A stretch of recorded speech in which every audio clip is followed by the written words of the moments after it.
The 5 types of men in a relationship. I hope that as you read below you may have a wake-up call, as well. And that any awareness you gain, even if it is painful at first, ultimately leads you to grow in your relationship and to feel more genuinely connected and satisfied with your partner. 1. The man on fire. There are 2 types of fires that can consume you in a relationship. The first is to be swept up and in love. This happens when your heart is consumed with a deep longing for a certain type of love that you have not fully received yet. With this deep yearning is the promise of its fulfillment, if you can just continue to be around this one special person. The second type of fire is to be in lust. This is when you are literally hot, carnally craving to be with another in the most intense, sensual and sexual way. It's a deep itch that needs satisfying. You know what I'm talking about, right?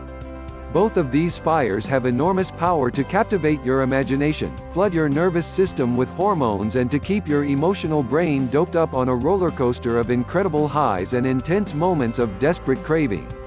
The only choice I recall perceiving to have when I was a man on fire, was whether to step towards the object of my lust and infatuation, risking rejection and hurt, or whether to step away and try to cool down the fire, losing the potential for deeper satisfaction. Stepping back can be safer, but also moves you away from growth. Sure, some people are not good for us. Meanwhile, others may hold the key to our healing and evolution as men. The dilemma is that when you are a man on fire, it is incredibly hard to suss out which is which.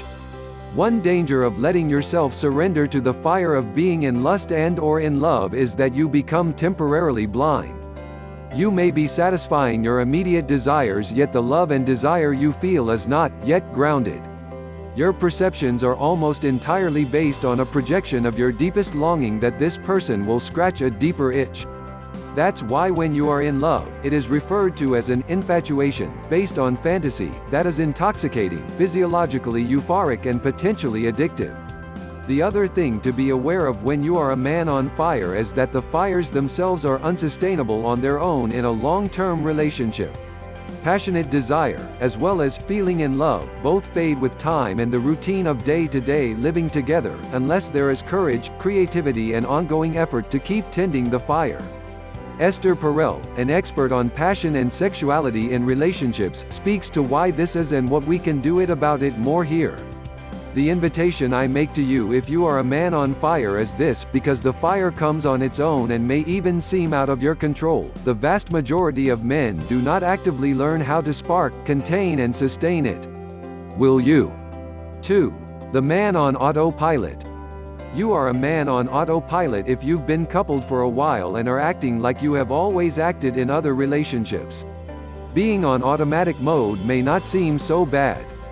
Especially if your default setting as a man is to be kind, considerate, funny, dependable, etc. Your partner may love such good habits. But even under the best circumstances, eventually, if you stay in this mode, you and your partner will discover 3 big problems with it. 1. Your relationship starts to lose the spark of spontaneity and freedom that fueled romance and passion before. The way you interact gets old. How you see yourself as a man feels less inspired, and how you are seen by your partner becomes more and more two-dimensional. 2. Without the daring needed to step out of the box, one or both of you start to feel trapped. You feel typecast and stuck in your role. Over time, with the same partner, you both start to feel the limitations of the way you interact together. Stan Tatkin, a relationship expert I trust, explains why that happens to all of us here. You feel frustrated and cycle through the few limited roles you can play: funny guy, good guy, hard worker, etc. Eventually you start to feel suffocated, often blaming it on your partner, who plays along with the stock roles you are trapped in. It feels hard to break out and to change the way you are both relating. I call that the relational spell, which is unconscious for most men. 3. You actually suck at relationships and don't even know it. Ouch. I hate to break it to you.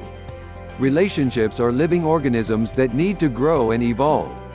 If you and your partner are not growing together, you may be growing apart. Or worst yet, you may be stuck together, emotionally and relationally stunted. This may be hard to swallow, but know that it's not your fault. Being asleep in our relationship and on autopilot is a deep spell. Powerful but untrue messages keep us asleep and afraid to step out, like, just be nice. Keep giving. Avoid conflict.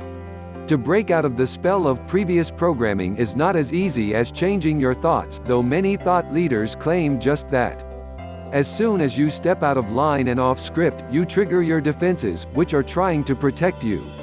If you dare continue to break out of the mold, your worst fears and hurts will bubble up to the surface. This is the cost of being authentic and free. It does get easier with time, once you commit to healing and growth, but it's not for the faint of heart. Are you up for a wake-up call? 3. The man on the fence. You're a man on the fence whenever you feel like something fundamental is missing, and so you start questioning whether you are with the right one or not. If you stay in this state long enough, you start to feel torn between staying and going. If we are a caring type of dude, you feel enormous guilt about not being fully committed. You become genuinely torn in two and in agony about it. Terrified of leaving and hurting your partner, of disappointing and failing at making it work, and of the pain and loss that will come if you separate.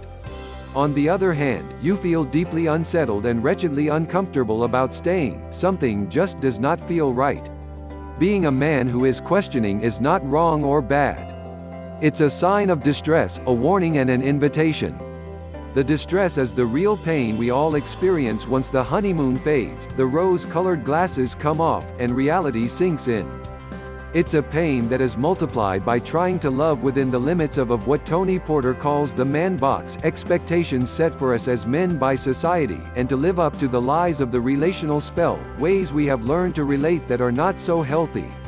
Both types of limitations set us up to fail as men in the arena of intimacy, never able to fulfill our longing to love and be loved fully. In addition, every relationship has natural limitations arising out of the blind spots and misunderstandings of two people with genuine differences. But without understanding or skills, we devolve into stupid fights and giving each other cold shoulders, which exacerbates our struggle to feel certain and confident about our bond. The warning here is, if you don't actively learn to work through conflicts and accept yourself and your partner as they are, the pain of resentment, disappointment and hurt will just pile on and corrode any intimacy that is still there. And finally, the invitation is neither to run nor to stay and settle. Walking out without awareness and growth leads to repeating the same cycle with another lover. Staying put without change is another trap. Time alone does not heal wounds. In fact, most marriages seem to settle into what Nate Bagley calls out as a type of mediocrity. 4. The man who is trying to fix. Do you feel like you are exerting a lot of effort on trying to improve your relationship? Does it feel like endless work? Being a man intent on fixing what is wrong in his relationship is a double-edged sword. On the one hand, it can create and intensify conflict between you and your partner. Who likes being told how they need to change? Terry Crews speaks most eloquently to this when he says, on the other hand, exerting effort to improve our bond can lead us to make necessary breakthroughs and changes that need to happen for the relationship to grow. Paradoxically, one key for making marriages work, especially for us guys, is to learn to accept the influence of our partners. There are also times when you are trying way too hard to fix your partner and the bond, believing both to broken. See this humorous video about a man doing the fixing thing if you need to step back and have a good chuckle about the absurdity of the endeavor. Another danger here is that you can become hyper-invested in self-improvement, trying so hard to fix yourself as you come to believe that you are in your core deeply flawed and utterly unprepared and unskilled at relationships. Being a man who is trying to fix may feel like firmer ground than being on autopilot, on fire, or on the fence. However, the paradigm of trying to fix our relationship or ourselves is still inherently flawed and bound to fail. The good news: when your focus is put on how to make your bond stronger, more passionate, more fulfilling, while accepting yourself and your partner as belonging to the race of fellow imperfect human beings, the drive to try and fix becomes more skillful, more subtle and more impactful. You start to see your relationship problems more clearly in terms of behaviors that lack skill, habits that need to be cultivated, and emotions that need healing. You start to become what I consider to be the most rare type of man. 5. The powerful and loving man. Are you as inspired as I am to embody that paradox? As a man who is both powerful and loving, you embrace ambiguity and feeling pulled in many directions, on a daily basis, and yet you fiercely commit to loving your partner fully while being true to yourself each and every day. It's your discipline, your craft, and your purpose to learn how to love your partner better over time, while equally putting in the sweat and blood to realize your full potential as a man. Some days the journey is perilous and gut-wrenching, while other times it is ecstatic, mind-blowing, and heart-warming. You don't entertain escaping your relationship because you have come to realize and trust 3 relationship truths that slice through your fears and doubts.